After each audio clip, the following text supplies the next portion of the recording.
Welcome back to the Goat Marketing Show, everybody. Doug, thank you so much for joining me today. My pleasure. I missed you. It's been so long. I'm so glad you're back. We're back. Yes. Although it was fun to do some with Ben, watching you, Ben, interview some of our team. It's been nice to take a break, though, to be honest. I've had a lot of travel. I know, you've been a busy guy, so I really appreciate you making some time. And yeah, Ben's been doing a great job too. We have quite the dream team. It's awesome. I am. I have the best agency team in the world, and I don't care who knows it. Stop. So today's episode, I was just going to have you dive deeper into the T.A.C.T.I.CS Assessment, which has become a huge part of the Giant Goat onboarding process.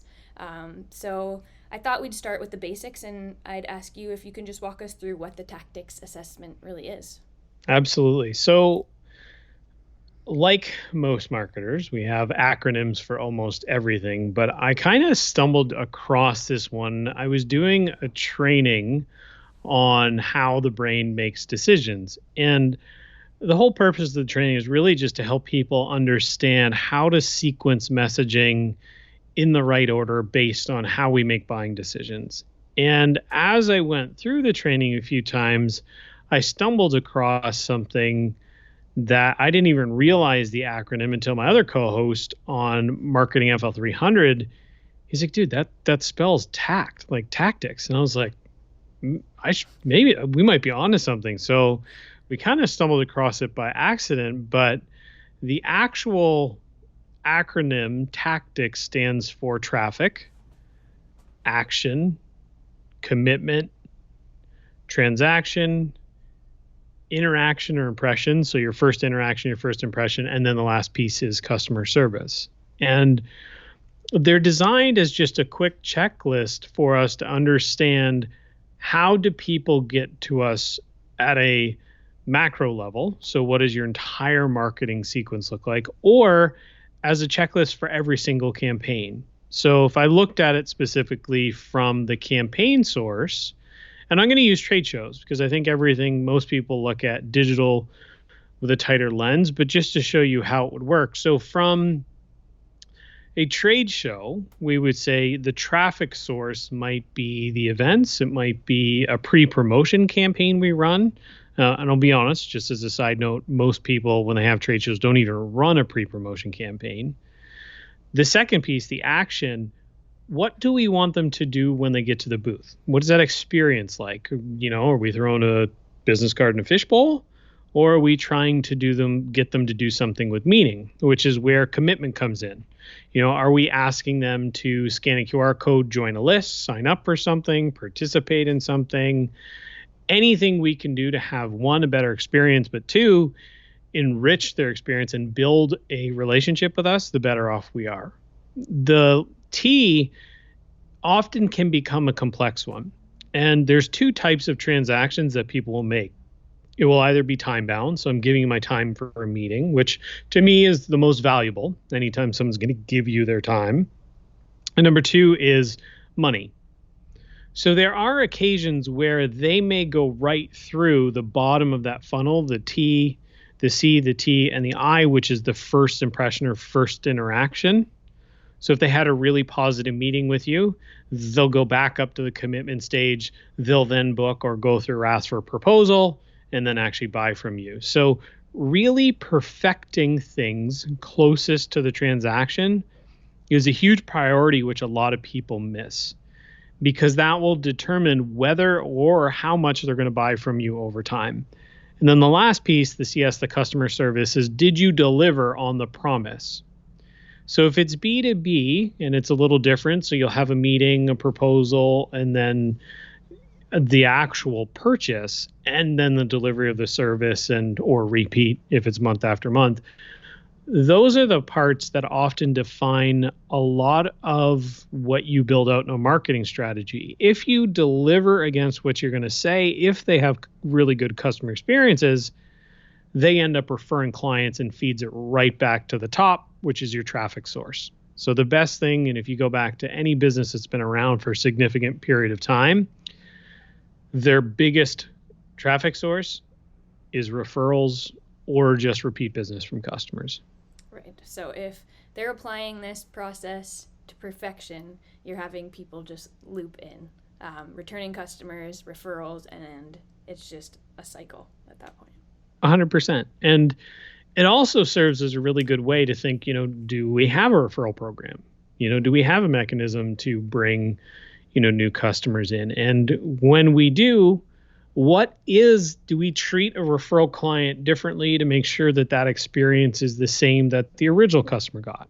And I'd love to say everyone gets treated the same, but I'll just be honest, they're not. Like people do tend to get preferential treatment if they come from referral. So match that behavior. Like have a defined path for someone who's a referral, and have a defined path for work you're doing at a trade show, and be specific about what you're doing in digital ads. A lot of times people could increase conversion rates by just simply understanding, hey, like, yeah, we have a lead, but then all they had on the lead form was like, thank you. Why wouldn't you move them to the next step? Right? They made the commitment, get them to make some type of transaction, say, hey, thanks so much for joining our list. Here's a free training. Like, take 20 minutes to watch this. Like, that's a transaction. They're giving you time to watch something. You're adding value. You're deepening the relationship. But we orphan people at so many stages of the funnel all too often. And that's why we started to implement this as a mandatory step with anybody we worked with, because we want to make sure that that doesn't happen. We don't have a dead end. We don't have someone just hanging out at this one spot. We just want to move them all the way through. And to take that a step further, that's why, doing post-purchase campaigns is really important. Sending a gift to clients, say, hey, thanks so much. Your business means a lot to us. Don't orphan somebody at any point in the funnel. Right. And I guess that you just touched on it there, but I was going to ask, like, what do you find is the main difference when this assessment is performed prior to onboarding versus when it's not? Nightmare. Just straight up nightmare. A lot of times, and I made this mistake so many times early in my career, I was so fixated with campaign stats. Like, hey, we drove this much traffic. We had this level of CTR. Like, we had this many conversions at the top of the funnel. Like, we cut our lead cost by 50%. And I never really focused at one of those most important pieces is this campaign driving sales and building the core foundation of a business? And when we do the assessments, we actually usually start at the major conversion events in and around transactions. And we try to understand what can we do to drive more transactions. We never started optimizing traffic. We always start at, hey, first of all, are we charging the right amount? Do we need to increase pricing? And there's a really simple calculation we typically use. Now, we adapt the equation depending on who we're working with, but simply put, like, we will look at the traffic sources and the cost associated with that, the number of leads, our closing percentage, the frequency at which someone bought, and or pricing. And when we work through that equation with customers, more often than not, we can increase their margin or their profitability simply by charging the right amount. And right now, I don't know a thing with gas prices at $2 a liter or $4.60 a gallon. Right? Like, everybody's increasing prices across the board. So, I mean, that's a good place to start. The second piece is a frequency thing. Do you have ongoing communication with your client to bring them back? Whether that's an annual renewal, whether it's an upsell to a product. And most people miss those pieces. So before we go out and spend money on a campaign, which is basically cold traffic we don't know if they're going to buy, and it's really expensive to acquire new customers, we're not going to actually spend any money. We're just going to communicate with the base that we already have. And then when we master that, then we use the proceeds from those campaigns to now go fund how do we acquire cold net new traffic. So a big part of this was to help service the need and help people understand, like, for most people, marketing's an expense. They hate it. Like, it's literally defined as an expense. And once they see the performance by going through this exercise, usually the mindset shifts. And I have yet to meet a business owner who's not wanting to grow their business. They just haven't figured out what it is that they need to do to scale. And this exercise forces them to take a critical look at what do we need to do that actually drives our business so that we can then go optimize. Right. It's kind of like looking at it like as a whole picture instead of just jumping into one single tactic and hoping that it changes everything. 100%. And the second part of me, I started to do it because I got really frustrated with SEO. Like the number of people who will come in and be like, oh, SEO is a silver bullet. Like we got to get ranked on page 1 of Google. I'm like, sure. Like you can get ranked on page 1 of Google if you want a 50-50 chance at closing a customer. Because that's the average stat. Like the click-through rate for me, even the top placement's 50%. And most people, it's going to take 9+ months and a ton of effort creating content. I said, well, why don't you just focus on your customer journey, master that, and then ask the question, is SEO part of that strategy? Is Google the place people are actually looking for the types of services we offer? Right. Don't just lean into a tactic. Or, they might have been like, oh, this call funnel where you do Facebook ad to a masterclass to a booking. Doesn't fit everybody.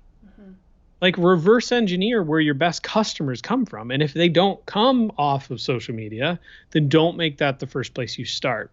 Right. Like understand and model the behavior of your best customers, then go like 1 and 2 degrees out, then go to the adjacent channels. But most just never take a look at that. I mean, if you ask most business partners, hey, have you documented your customer journey? They'd ask you what a customer journey is, or they'd lie to you. I think that's the truth. Probably the latter. Yeah, just focusing on like where your customers are coming from already and putting your efforts there before spreading yourself thin and trying to attract everyone. 100%. And I mean, you're a fairly recent grad compared to me. I feel so old. I got that old, like the reunion notifications. I'm like, oh, already? Is it that but like, guy? do they like, this isn't something I think they've taught in school recently, have they? No. And if they haven't taught it there, I don't know outside of, maybe Digital Marketer and some other programs, or if you're really deep in digital marketing, most people don't walk through this or don't talk about it, but it's a foundational skill. I would honestly say, whether you used our tactics formula or any other person's journey mapping, understanding like how customers get to you and how you can get more of the best customers is probably the single most important thing you can do in any business. And the tactics assessment just helps you define where those customers are coming from, how you can focus your attention more on where they actually are and bring them through that funnel. 100%. And I mean, we wanted to make it so that it was so simple, people could do it on their own, which I know you and Ben have been working on a self-assessment version where basically you just fill out the same questions we ask when you interview you, and that's essentially your template. And then it comes down to just asking some questions, is this something we can track? Can we verify, hey, this person came from a trade show, this person came from, a Facebook ad, or this person came from Google search. So just making sure more of the technical pieces are in is kind of the next level we take it. But even just doing the self-assessment and walking through and asking yourself some of these questions, you'll be so much further along. Absolutely. And that will be available on our website as of next week. So awesome. Sure. See, again, this is just proof what I said. I have the best team I get to work with. I've been trying to build this self-assessment for, 4 years. You guys do it after a call we had on Monday. So I love working with you too. It takes a herd to make it happen. I see what you did there. Yeah. Awesome. Well, thank you so much for running us through that and making that clear. And I think that'll give people more of a reason to want to check out our self-assessment once it's available next week. So really I can't wait to share that. I am so excited. This is a marketing lifelong mission for me. So it's nice to see it come together. I appreciate all you guys have done. Oh, we're excited about it too. Awesome. Take care, everybody.